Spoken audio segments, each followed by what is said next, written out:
It's no secret that Atari's newly announced 7800 Plus is having a bit of a PR problem right now. The number one criticism that I see across all my videos and all of my comment sections is that it's too much like the 2600 Plus that came out just last year. And they have a very solid point there. I think, though, I have figured out the root cause of this problem, and I want to run it by you and get your opinion and see what you think right after this. This video supported in part by... Playing VR, I tend to sweat. It gives me an edge. So King of Nerds happens to give me an edge too. Let King of Nerds give you the edge. Bye, King of Nerds. Hey there, welcome back to GenXGrownUp. I'm John and I am a GenXGrownUp. Thank you for taking the time to watch this quick video.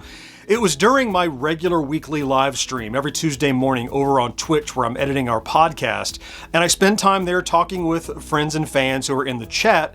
And as nerds do when nerds get together, we talk about nerdy things, and the topic of the 7800 Plus came up. And throughout the conversation, it finally kind of distilled down to this one thought that I had, and we talked a little bit about it over there. But it's my assumption, and they're my estimates. I want to kind of play Monday morning quarterback on the 2600 Plus and rewrite that history and see how that would have affected the reception of the 7800 Plus. So bear with me here, we'll try to make this quick. So go back with me to last year, 2023, and the announcement of the 2600 Plus. It's this 80% scale, 2600, plays cartridges, plugs in HDMI, all sounds cool, and then you're interested.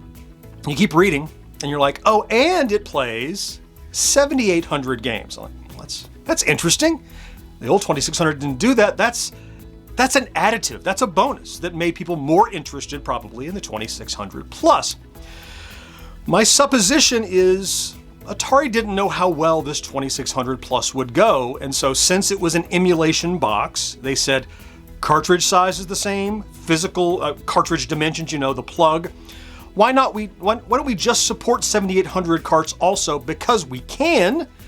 It's that Jurassic Park, you know, we're so obsessed with could we and stop to think about should we. They could, so they did make it play 7800 games.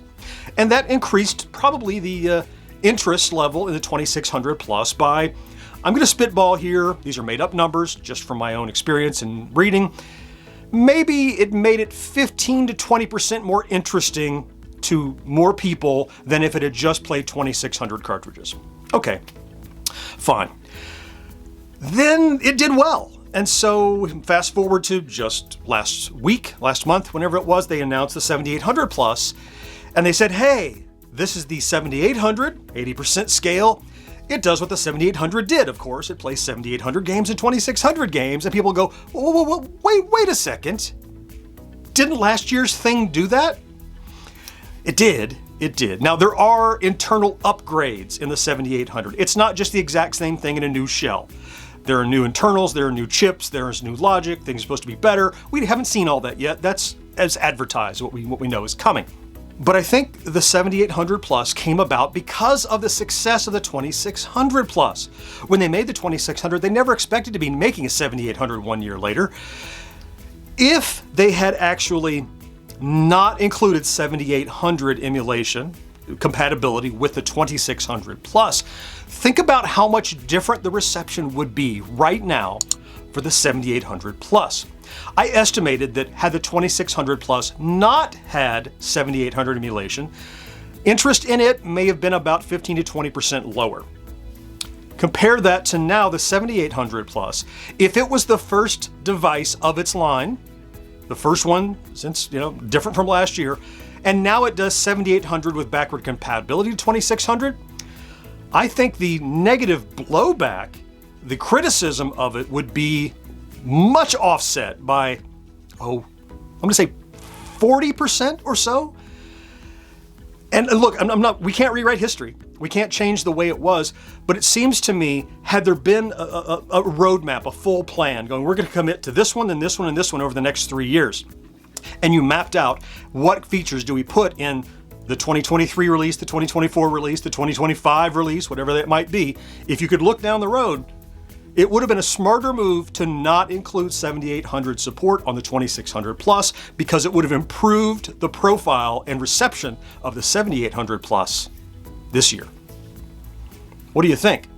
I'm curious to know, this is just speculation. This came from a discussion, but it was something that, like, well, it's in my head. I need to get it out and I need to hear.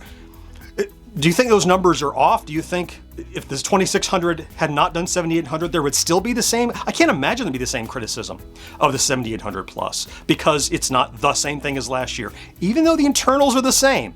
If the 2600 had simply not been compatible, they didn't allow it to be, I think we would be looking at the 7800 plus a lot differently than we are right now. Please do let me know down in the comments. This is not a diatribe, this is a conversation that I'm curious to have. I want to hear your thoughts because I love picking this stuff apart and it helps us to figure out what might happen next too. I like that kind of speculation. So let me know in the comments. Of course, I appreciate you taking the time to watch this video. Every time I see people clicking on my videos, I say at the beginning, thank you for being here. I really do mean it. I'm grateful that you take the time to watch. I hope you found something to enjoy in this quick video. A couple links on my shoulders here and here. Of course, can't wait to talk to you again next time. Bye-bye.